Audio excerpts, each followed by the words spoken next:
I think we're right on the like sunrise of being able to see weed just not legalized nationwide. Legal, I think even so. Trump thinks it should be legal. Yeah, you see Elon Musk on fucking the internet. I don't want it legal. No, I want it decriminalized, and that's the big problem with the weed legalization here is in America they make things illegal if they don't know how to tax them. Period. Right. Plain and simple. And so saying that weed is now legal, but the government is going to tax it, and if I walk down to the street corner and sell it to my friend on the street corner, I'm going to go to jail. That's not legalizing something. I won't consider weed legalized until I can walk in front of the police station and sell a dime bag to my friend without being arrested. It's, and it's same could be said for just about everything. You can't sell lemonade on the street corner here in the United States without, getting a fine. So lemonade's not legal. There was that story where, like a little while ago, every year, man, little kids get busted. Yeah, because some soccer mom calls the police on them and gets busted. Yeah, that's ridiculous, man. Yeah, I can't cope with people like that. Yeah. What about like heroin though? Like back to that, like heroin, cocaine. What about heroin though, yo? What about heroin? Well, I mean, what I'm going to do after this podcast is my business and mine only. Heroin is horrible. It's a horrible drug. It addicts you and it makes you dependent on something. But when you put it in your body, you're not hurting anybody but yourself. And if you're not creating a victim, then there's no reason that something should land you in a rape cage for a certain amount of time and take your freedom and rights from you.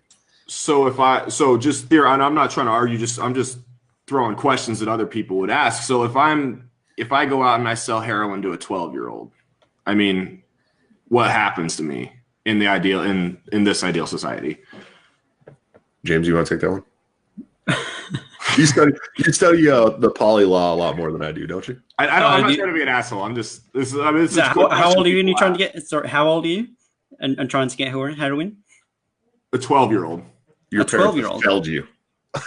If I sell to a 12-year-old, if I sell heroin to a 12-year-old. Oh, I see. Okay, if you sell a 12-year-old heroin, okay. I think the thing in an anarchist society, there wouldn't exist in a kind of vacuum. It wouldn't be like a vacuum of law. There would be the rule of law. So you would exist in a kind of community in which you would agree to certain rules.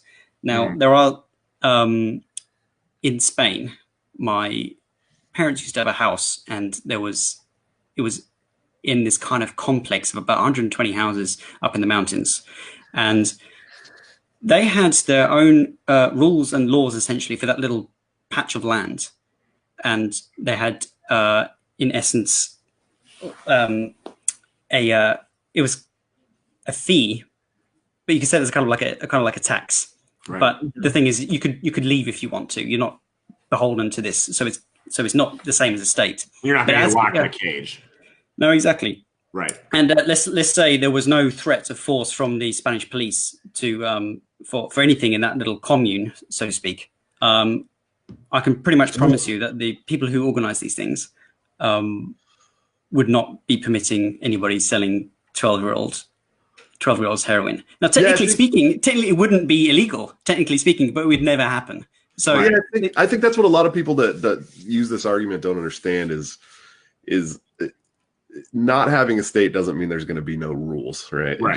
It just means there's no rulers. And so I don't know a community anywhere that I've ever lived that would stand by and watch a drug dealer sell a 12-year-old heroin and not have an issue with that and not make sure that those societal norms are followed. And so I don't see that, I don't see that being some huge widespread issue where people are selling heroin to 12-year-olds. No, it might happen. Maybe not heroin, because that's like an extreme case, but maybe say like marijuana, alcohol, to like 16. You guys weren't smoking pot when you were 16? What the hell? No comment. Yeah, but there also wasn't huge marijuana companies like, I don't know, Marlboro, who's trying to get in this, marijuana business, trying to, be on like radio or something, Well, of telling you, course. hey man, marijuana makes you cool. Well, So and here's like, the thing: Marlboro's going to get into the marijuana business because they're one of the in the sin department. They are yes.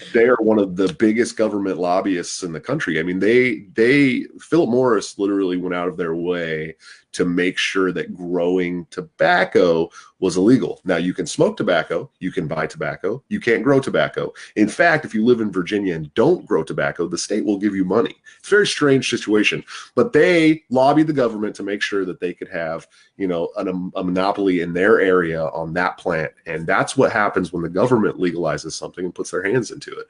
They create those, you were talking about monopolies earlier. They create those monopolies. They give people the right to have those monopolies, and they take the power away from the individual. It's a terrible thing.